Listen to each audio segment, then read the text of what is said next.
welcome back to Almost Game Day. As always, I'm your host, Sean Green. Thank you so much for coming back. I appreciate it, like always. Today, we're going to do things a little bit differently. I'm moving my touchdown picks of the week to right now, the very first segment, because I feel like it's important that you get your football cravings and your football knowledge up to a big standard to be able to, if you're going to bet. But if you want to hold me accountable, you get it in the first segment. So congratulations. Last week, we had a little bit of an off week. Not going to lie here. 8-6. It's still over 500, so I'll take it, but we could do better. Couple games really screwed me. Again, I thought the Saints were going to win. I did tell you that I think the Raiders would have covered the 5.5, the plus 5.5. Obviously, that didn't work out. A couple other games here and there. I did tell you about the Patriots game, but I will say this. I did bet on the Patriots Sunday right before the game. So kind of a cop-out, but I did pick the Seahawks to win and cover. But with that being said, all right, we are 19-9 on the year. Hey, 19-9. That's, a good 50% about, like 19-9. I'll take that. And you'll take it too, I assume. If you want me to do better, I'll try my best. I'm going to keep doing better, okay? So let's get into my picks this week. Start playing the music. Awesome. Cool. That sounds good. All right. First game, I'm going to talk about Pats, Raiders. All right. Everybody's talking about this game. They put Jim Nantz, Tony Romo on the game. Listen, that's actually going to be a really good game to watch. You saw what the Raiders did against the Saints. That's pretty impressive what they did. They've got a bunch of weapons. I said it last week. Darren Waller, Josh Jacobs. They've got some killers on the defense too. Jonathan Abrams, even though he's a young safety, he is a great safety for such a young age. But let's not get ahead of ourselves here. I do think the Pats will win and cover. I heard a lot of people saying, I think the Pats will win. I think it's going to be a closer game than you think. I can tend to agree with that, but I think it's going to be more of a 7 to 10 point game for the Patriots than the Raiders. The Raiders are coming off of a big win against the Saints, right? It was just on Monday night, so they had a day less to prepare for the Patriots, which notorious is not a good spot for a team when you're playing the Patriots. Bill Belichick had an extra day to prepare for the Raiders. He saw how they did against the Saints. I think the Patriots ultimately win this game, and they win it by about 10. Listen, Cam Newton is playing out of his mind, and I don't know if the Raiders' defense right now has a way to stop him. So right now, I'm going to go Patriots at minus 5.5. Second game on the slate, Rams, Bills. I am absolutely flabbergasted and shocked, frankly, that the Rams are the underdogs. I think everybody loves the Bills so much, and they think they're such a great team. Please, if you watch, first of all, their first two games, look who they played. They played the Jets, they played the Dolphins. They haven't played anybody to really see what this Bills team is. Also, let's keep it 100 here. Last week, the Dolphins almost beat the Bills. It was 31-28 was the final score. The Bills are a good team. I don't think they're a top 10 team like everybody's predicting them to be. The fact that the Rams, who have played out of their mind the last 2 weeks, are the underdogs, I say the Rams win at plus 2.5. It's not even close. Bet the house on the Rams. The Bills lose this one. I don't know why. It confuses me. I don't know. Titans, Vikings. This game is really interesting. You look at both of these teams and you say, okay, two of the top defenses a year ago, right? Nobody could stop, or everybody couldn't score on these teams. Now you look at the Vikings. They're allowing a lot of points, 0-2 going in. Haven't really got much momentum on offense or defense. Then you look at the Titans. First week, they did really good against the Broncos on defense. Last week, it was absolutely terrible. Though they won and they scored a lot more points, that defense did not look up to the Titan standard. Now, what do I think?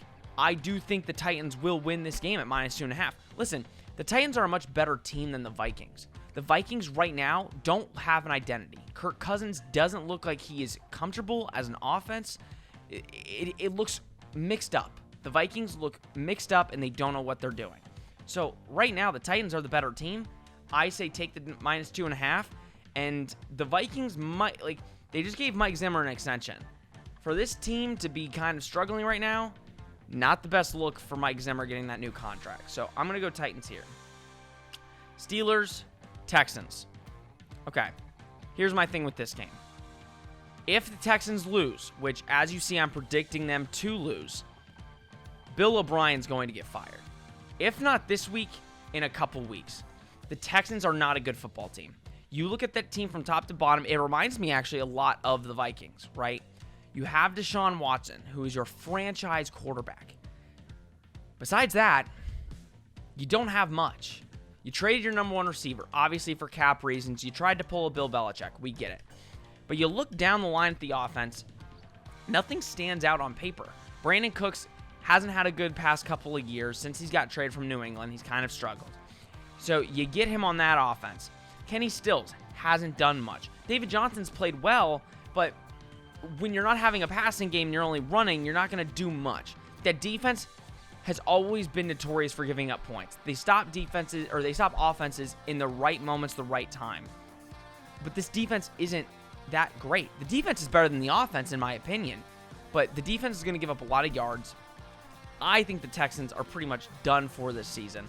I'm going to go Steelers at -4 here. I think the Steelers look way better. Big Ben looks good for coming back with that elbow and all that stuff. I think the Steelers are going to be poised for a playoff run. Now that I've seen something, that defense is serious. And now that the offense is kind of moving the ball there a little bit, I'm going to go Steelers -4 here. Seahawks, Cowboys. Listen, here's my thing with the Seahawks. I was this close to taking the Cowboys at +5.5. I don't think they would win. All these teams I think are going to win and cover the two, whatever I said. The Cowboys in this game is a very interesting game, okay? The Seahawks secondary injured. The defense is not good. I don't care what anybody says. The offense is serious. You have Russell Wilson, MVP. No question. That offense is serious. That defense is not good. All right? And they have so many players injured in the secondary. I was so wanting to take the Cowboys at +5.5, but I'm not going to do it. I don't trust the Cowboys. I just don't. I've been on them 2 straight weeks. I'm not doing it. I trust the Seahawks. I trust Russell Wilson to give me at -5.5. I trust Russell Wilson. I do not trust Dak Prescott and the Cowboys. Congratulations on your comeback victory against the Falcons. They know how to blow leads. Come on, right? But the Seahawks are the better team. Cowboys, again, I think they're still trying to find the identity. I think it helped winning that game against the Falcons to boost that morale and get that team together. But as of right now, I'm going Seahawks -5.5. I don't think you can really argue that. This game, Saints, Packers. My big, great buddy, Okello Pena on HGF Bets. Actually, if you haven't seen that, go check it out. It's a great show. We were talking about fantasy football, and he said you should keep starting Drew Brees. And my thought process was, if you look at the past 2 weeks, he's only put up 35 fantasy points. You look at this Saints team against the Raiders. You do look at it against the Bucs. And a lot of people are saying, oh my God, it was 1 week. It was 1 week against the Raiders. Don't take it out of proportion. I am going to take it out of proportion. If you look at the game against the Buccaneers, the offense wasn't good either. Drew Brees only threw for 160 against the Bucs. That Vegas Raiders game, Drew Brees, he looked like he didn't have an arm. He looked like he struggled. I don't know why the Packers are underdogs here. Please, there's some teams I'm so confused why they're underdogs. Take the Packers. Take the Packers at +3. It's not even a question. This is insane to me. The Packers are the much better team. My Super Bowl prediction, just going to throw that out there again. They're the much better team than the Saints right now. The Saints are going to figure it out. Don't get me wrong. They will figure it out. They don't have Michael Thomas going to this game. I think the Packers are the better team. Even if they don't have Devontae Adams, they're the better team. I'm going Packers here, +3. They're the underdogs. Take them in the points. Chiefs, Ravens. Chiefs had a little bit of a struggle last week against the Chargers. There's no question. Granted, the Chargers do match up very well against the Chiefs. They have for the last couple years. The Ravens are a really good team. They are. This is the matchup everybody's wanting to see. Because in many's opinion, this is the 2 top teams in the AFC, 2 best offenses in the league. I am not going to bet against the Chiefs here. I did bet for them last week, and it ended up biting me in the butt. But this week, I can't bet against the Chiefs. This is a poised game. That secondary for the Ravens is not as stellar as people think. That defense, not as good as people think. They played two teams last 2 weeks who haven't had great offenses in the Texans and Browns. You're going to see this defense kind of exposed this week. I say Chiefs plus 3.5. Again, I could be wrong on that one. It's a big toss-up game, but whenever you're giving the Chiefs as an underdog at plus 3.5, I say go for it and do it. All right, that is my touchdown picks of the week. Right now, we are welcoming on Hannah Russo, a HTF member. Hannah, I just want to get right into it. Let's first talk about the San Francisco 49ers. It honestly seems like they are completely riddled with injuries in a very stacked division. You have the Rams, the Seahawks, the Cardinals, along with the 49ers. Many thought that was going to be a really stacked division, and it was going to be a battle until the end. Is it done for the 49ers with all their star players out now? I would have to say so. I mean, they lost Garoppolo the other night to an ankle sprain, and compared to some broken bones, that can take a while to heal. And they also lost 4 other players from Sunday night's game, and they entered the game with 4 players already injured. So if they continue on a streak like that, they're done for the season, and it's not going to look good for them going into playoffs. Yeah, luckily they're playing the Giants this week, but this whole week they've been talking to the NFL officials saying you need to check this field, and everybody said the field looked good. Do you think that there was a problem with the field at MetLife Stadium, or do you think it was just a freak in nature accident where, Bosa and Solomon Thomas both tore their ACL in that game? No, I do think it's a problem with the field because they're playing on turf, and turf is more likely to be the cause of knee and ankle injuries due to the lack of traction that it has. I know from playing lacrosse that when we play on turf, more girls get injured with ACL and MCL sprains and tears because of the traction. Like your cleats will get stuck, and then that's it. Your leg will buckle and you're done. Let's move to Packers versus Saints really quick. So the Packers have looked outstanding on offense all year so far in the first 2 games. And then the Saints, in both the games, they won against the Bucs, right? But then they lost last week to the Raiders. But it looks like Drew Brees has kind of shown his age a little bit. The offense doesn't look as good. It looks staggered. It doesn't look like he has connections with any of his receivers. Who do you think wins this game, and do you think Drew Brees is done? I definitely think Drew Brees is done. I was looking at how long he's been playing, and it's looking about 19 seasons. And compared to the last game that he played, all of his fourth quarter passes came short when they really needed that upper edge. And within Monday night's game against the Raiders, he only had 26 completions for 312 yards. And the stats aren't terrible considering he didn't have his receiver, Michael Thomas, because he's injured. But he's had better stats in past seasons, and he's been able to have more completions for more yards. Do you think the Saints will figure it out this weekend, or do you think the Packers will win the game? No, I'm going to give it to the Packers for this game. See, we're on the same wavelength here, Hannah. We're on the same wavelength. I'm thinking the same things. Final game, Chiefs-Ravens. Everybody's so pumped for this game. Monday Night Football. These are the 2 big powerhouses in the AFC. They're the 2 best offenses, in many's opinion. Chiefs had a big struggle last week against the Chargers. Now, the Chargers match up well on defense against the Chiefs. The Ravens have looked like they haven't stopped. They've blown out both teams in Texans and the Browns the last 2 weeks. What are you seeing? Who do you think performs better out of Lamar Jackson and Patrick Mahomes? And then, again, who do you think wins between these 2 powerhouse teams?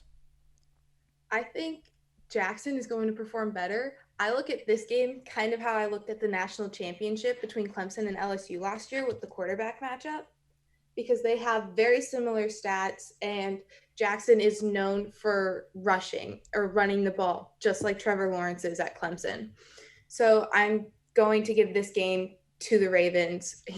Jackson is also ranked higher than Mahomes for rushing. Like, that is a big reason that he is looked at as being one of the best quarterbacks that we have in the NFL right now.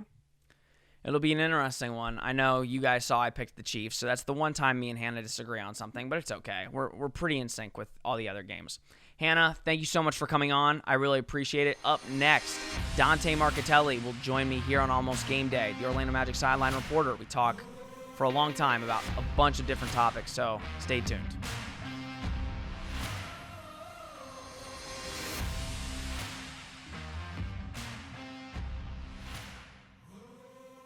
All right, guys, welcome back to Almost Game Day. Like I said, my very special guest, Orlando Magic sideline reporter for Fox Sports Florida, Dante Marchitelli.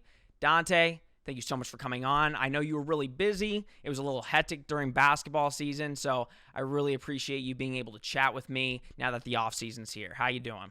Yeah, I'm doing great, Sean. Thanks for having me. I know we've talked in the past, and I'm glad we can make something work. Boy, I tell you what, hectic, crazy, all of that is kind of accurately describes the last several months. And now I got homeschool, so that's what I'm doing now. Now I'm a teacher, so I'm trying to work that into the repertoire as well. That was actually my first question. How has homeschooling been? Because I've talked to many parents, and I feel like it's a love-hate relationship with this thing. Like, a lot of parents love it, and then they're like, it's one of the most stressful things I've ever done. So how has it been for you? It is. It's a lot of pressure. You have all the respect in the world for parents that do it full time, homeschool their kids, and for these teachers. I mean, it's unbelievable. For me to keep the attention of two kids is as difficult a chore as there is. And then you have these teachers that are commanding quiet from a class of 15, 18 kids. So I have all the respect in the world, but getting a chance to be home and spend time with with my daughters and all that is awesome. You can't put a price on that. And seeing that, trying to help them learn to the best of my ability.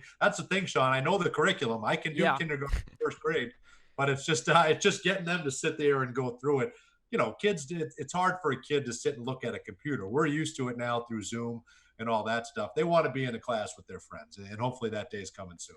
Oh, yeah, it's still hard. I'm still having trouble being on the computer all day. But it is that love, at least, of being home with your kids constantly. That's at least a good thing to take away from it.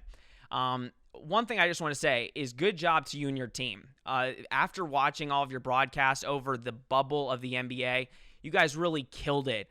And I just commend you guys for all the good work you did. How different was it to go from what you were doing to then what that kind of turned into during that bubble? How different was it, and how weird was it to go into that new phase?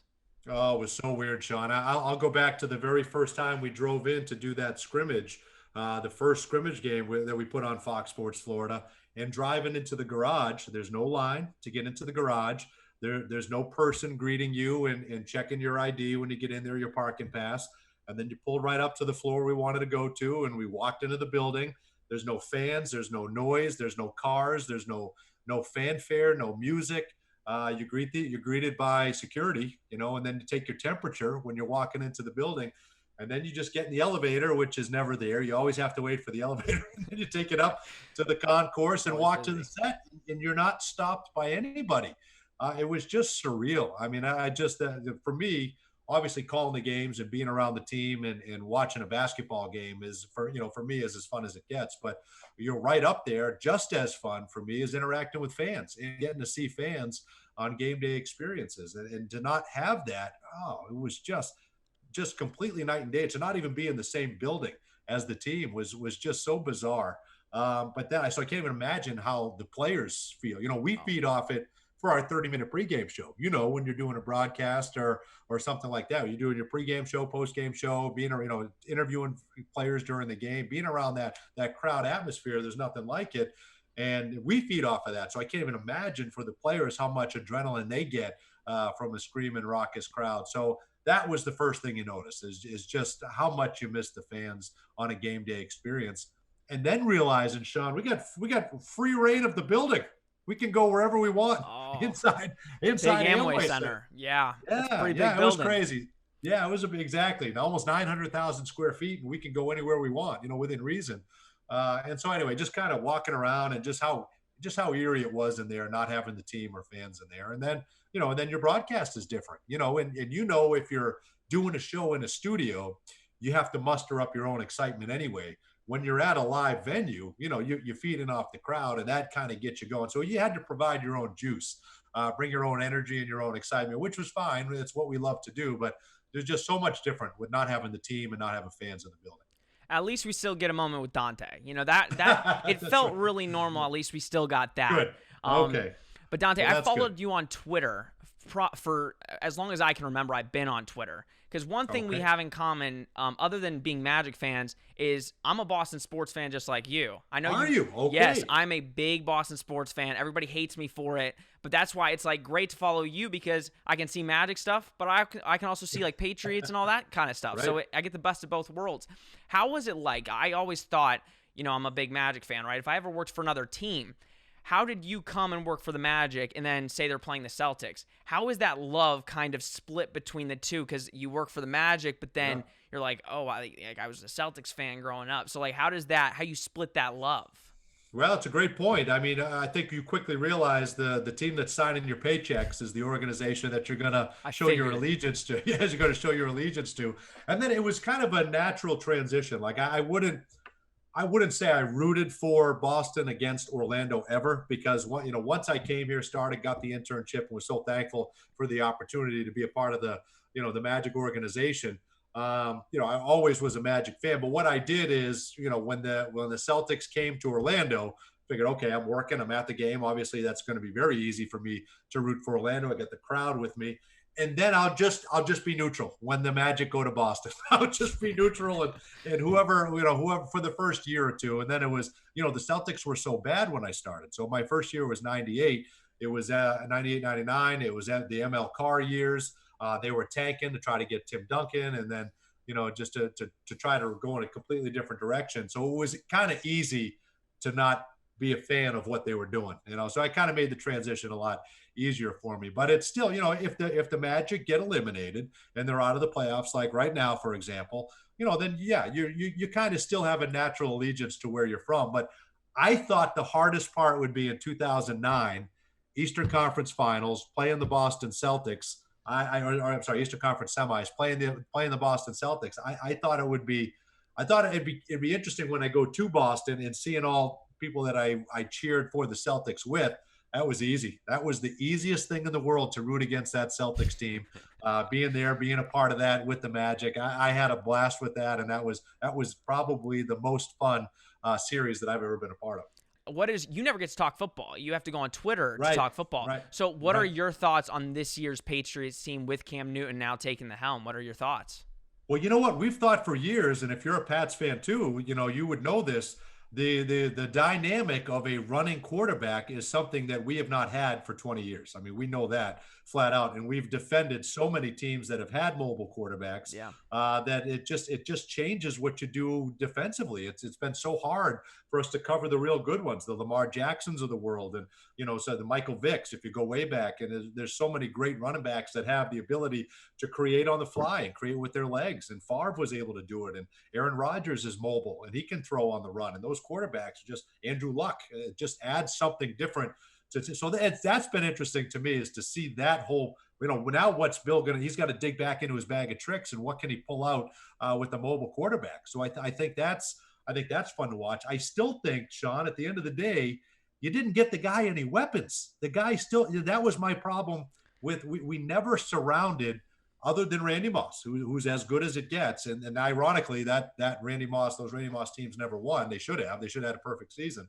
But they never, he was never surrounded with another, Hall of Fame wide receiver other than that. And I would like to have seen him go completely restock and get Cam Newton some weapons. But I think we lost a lot in free agency. I don't see what everyone sees in our secondary because I think every team, when their backs against the wall, can just pass down the field on us. I don't think that always scares me. Yeah. And we don't have a pass rush.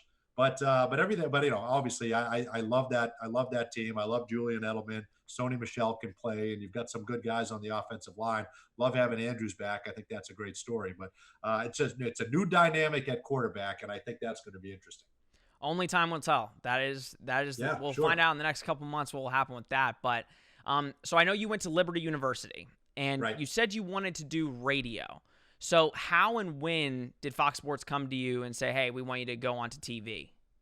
Yeah, it came about, I would say, just prior to that 2009 season, right about that. I had done a couple of games, handful of games is when that came about. But, growing up in Boston, it was all about talk radio and sports talk radio. I couldn't get enough of it. I'd listen to it every day. And, if a player didn't do well, they'd diagram it, break it down. I mean, you know how tough a sports town Boston is. Philadelphia, New York, these are tough sports towns, and they're really hard. They love their sports, and they love their teams, and they love their guys that play hard. But if they feel a guy isn't bringing it, they're hard on him. And I thought that would be an interesting thing to one day have a radio show. That was only my ever goal, was to one day have a daily radio show, which I get to do now. But coming down here and getting into this organization, I thought, man, if I could just have a way to be a part of this radio broadcast, I'd be happy forever.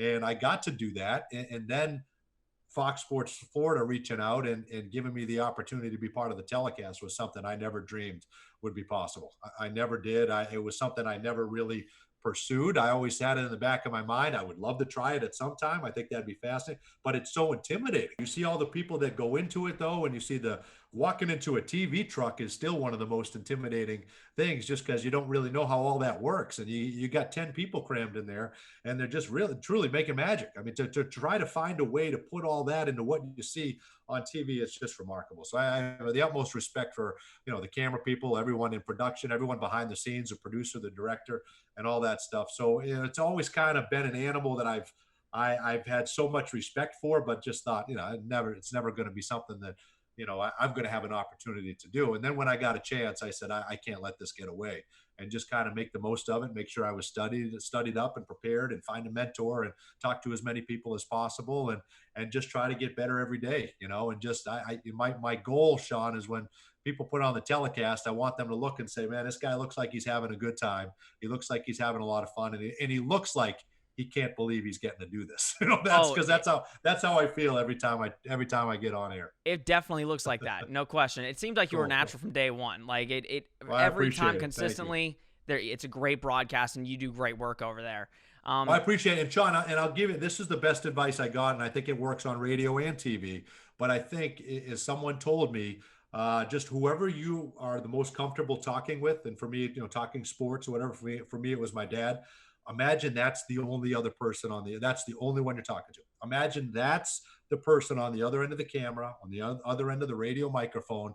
Imagine you're just having that conversation with that person, and forget that all these other people are listening and watching. And that'll kind of bring you into where you need to be for a cadence standpoint, and to kind of get you into your rhythm and your comfort zone. And that, for me, that's where I feel the most comfortable. And I think that was some pretty good advice, at least for me. Well, I'm clipping that. I've never heard that one before, and that actually is some really good advice. So thank you for that.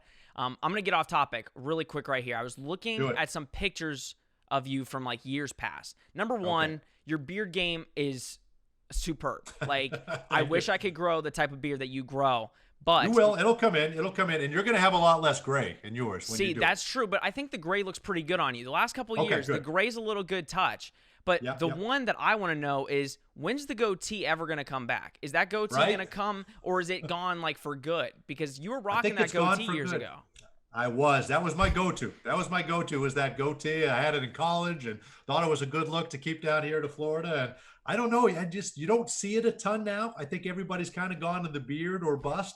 And I just kind of, I feel more comfortable into that. I think as much of my face that I can cover up is what I'm trying to do. But you're right. The goatee was, I don't think you're going to see that one again, Big Fella. It's okay. The beard now looks good. There's no question. Can you do it? Can you do it? Can you do the goatee? See, the problem right here is this right here. Yeah, I can get this part and everything low. I can't get the sides. I shave it like every day because I'm just trying to get that look. But it's been a problem for me. I don't know. Well, but keep working it. Start with a goatee and then grow it out to the beard. Yeah, because I got to try you. I'll do what you did first. I'll try the goatee and see. So I don't want to age you. So I'm 21 now. Good. I've been watching you since I was like 9. The one show that I think broke the internet, especially for Magic fans, is Dante and Galante. Honestly, probably one of the best shows to grace the internet. How did that show come to be? I appreciate it. And do you think there will ever be a reboot of that show? Because I think it needs a reboot. Well, I appreciate that, man. Thank you. And that's going back. That's a true Magic fan right there. That's a goodie. How it came to be was through Summer League. You remember Summer League? We used to have it here in Orlando. We used to have it at the RDB Sportsplex. And back when they were just kind of starting to learn how to stream things online. So, again, I'm dating myself, but you're going back to probably JJ Redick's rookie year. You're probably 05, 06-ish, somewhere in there. They decided that they were just going to have a stationary camera and go back and forth and show the footage from Summer League.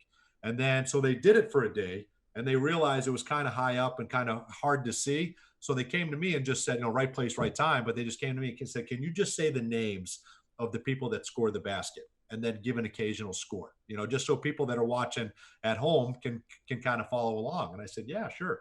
So I did that for about a quarter and a half. And I said, man, this is boring. This is bad basketball. And I don't know these people. I said, there should be some sort of commentary. So I asked our web person, Michelle Andres, at the time. I said, can George go up there with me? He's there. He's watching all these games. I have a good rapport with him. Maybe we can try to have some fun with it or whatever. So George Galante, his name was actually pronounced Galante, but so that it would rhyme, we did Dante and Galante, because I wasn't going to do Dante and Galante.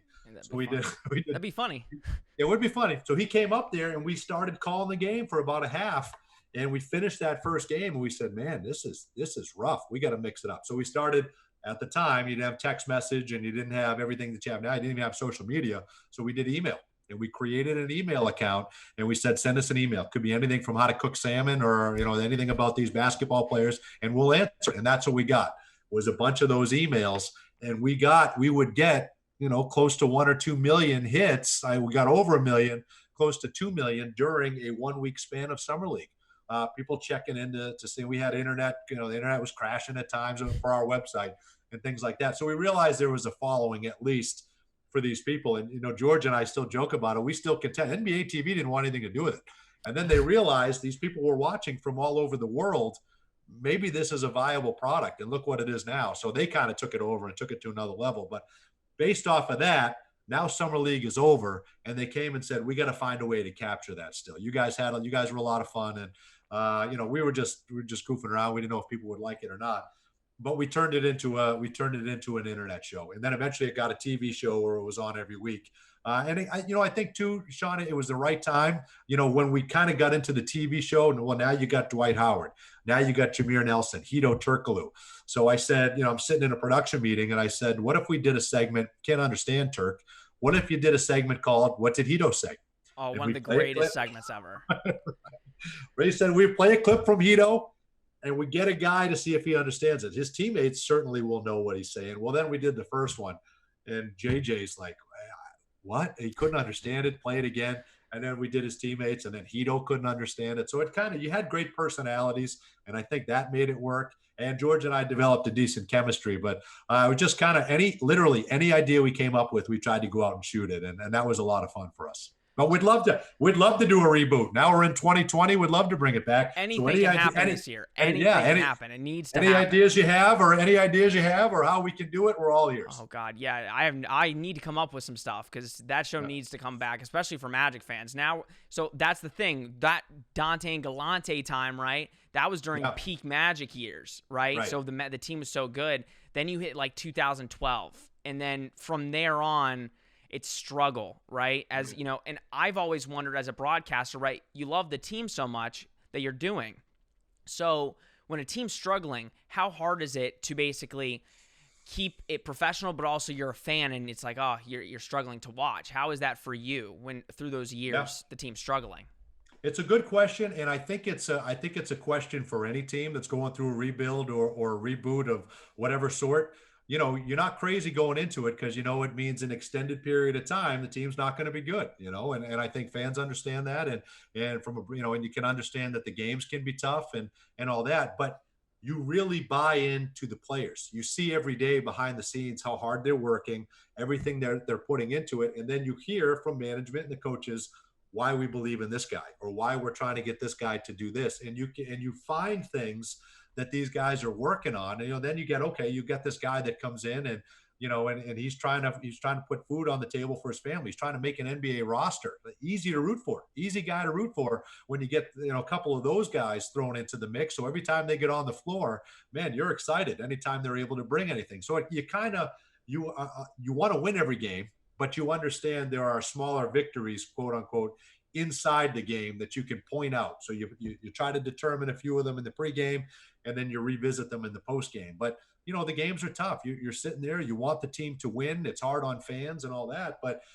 you find ways to root for the guys because you see the work that they're putting in, and you're investing in them, in their success, and you want to see it through. And so then you draft a guy like Victor Oladipo. Well, that's a dynamic personality, and you want to see that guy succeed. You want to see him do well. You trade for a guy like Nick Vucevic, and he's an instant double-double. He gets 29 rebounds in a game. And you find small stories like that that end up being big deals, and you try to ride the coattails on that for a little bit, and then you just try to point the positives. The team isn't going to be winning a ton of games. I think we were mid to low 20s for 2 or 3 years. So individual accomplishments, what they're doing well, and you just don't crush them for what they're doing bad, because they have to go through the work. They have to put in the time. So it's just coming to an understanding and really rooting for the guys and trying to find a way to paint them in their best light. Well, luckily, last 2 years, we've seen a little bit of light making the playoffs Right. the last 2 years. What do you think this is the future for this Magic team? Is it, right now we've hit the 8th, 7th seed the last 2 years. Is it only up from here? What do you see out of this Magic team? Oh yeah, I think you continue to climb upward. I don't think you look at who this team has now and think about retooling. I think this organization is and this front office is committed to now building on top of this. They understand coming here, the goal isn't to get back to the playoffs and be 8th every year. The goal is to build a team build something that's sustainable, establish a nice young core, add to it. You've got pieces. We've got a ton of assets that we've been able to re-sign and keep here. And then every year, like this year, you have decisions to make. How do you build? How do you add? What pieces might you move? Who are we going to draft and continue to develop? And that's all part of it. So I think, okay, the last 2 years have been great. Nothing was better than last year. Yeah. Realizing how important the playoffs were when you had them taken away from you for so long, and then that 7th season getting back in and realizing the emotion of Vucevic and Evan Fournier and all the guys that fought so hard, and then clinching in Boston. I mean, it was just an incredible scene. And then you realize what it means to these guys, to have that success. Then this year was strange. Maybe different circumstances. Maybe you could have got to 7, but you're 7 last year. You're 8 this year. I think you'd like to get in the next year or two where you're hosting a first-round series, and then shortly after that you're contending for a championship. I think that's needs to be the mindset, and I think that is the mindset of this organization. If that happens, the city of Orlando is going to go crazy. Remember, Sean, just even last year, remember 2009, right? How crazy it was around here then. And then that building was absolutely electric last year. Just getting back to the playoffs, just experiencing the postseason again. It was awesome. The fans here have been outstanding. Oh, if fans went to those games last year, I bought 2 tickets right when they went on sale. Again, there you go. We haven't been to the playoffs for so long. It's like, oh my God, we have to go back. And Amway Center was electric. So hopefully hosting instead of, getting those 2 games for 3 and 4 will really bring some hope and make the city I think that's alive. the goal. You're exactly right. You make it to the postseason. Now, knowing what we know about Milwaukee, you got to think, had this Magic team been healthy, or even if they were able to get Aaron on the floor somehow, or, now you add Aaron, you add Jonathan Isaac, you have Michael Carter-Williams, 3 of your top 5-7 rotation guys weren't available. And still you won that first game and had a chance to win another 1 or 2. So that could have been a much different series. You don't know that you would have won it. So you can see what they're doing. You can see what this front office values and what they're trying to put together. Just got snake bit with injuries this year. So hopefully you can stay healthy and continue to improve. Yeah, health is big. Health is probably number one. Yes, it is. Final question. I've taken up too much of your time. No problem. So when you're traveling to games, right? I thought you were the life of the party, and then I thought about it last night, and I figured it was like David Steele. So who is the life of the party when you actually are able to travel?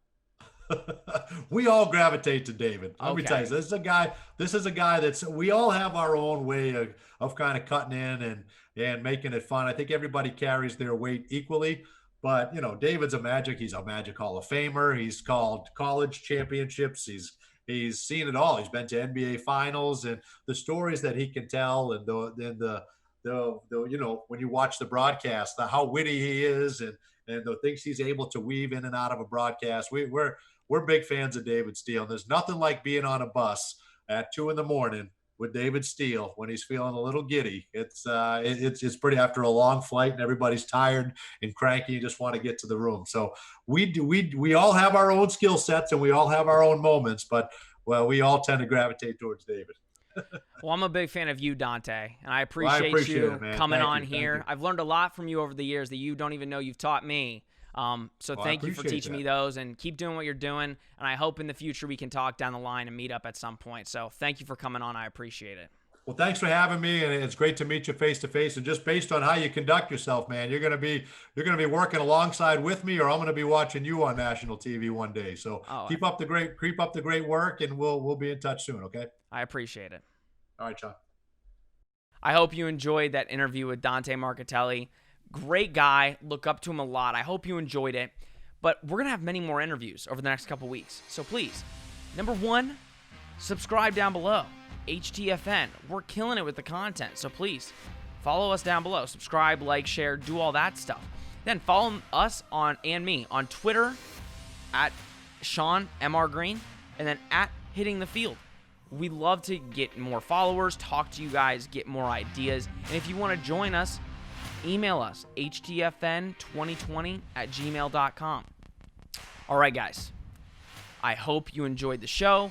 We'll be back next Friday for another episode of Almost Game Day. I hope you enjoyed Almost Game Day, and it is Almost Game Day. Enjoy the games, guys.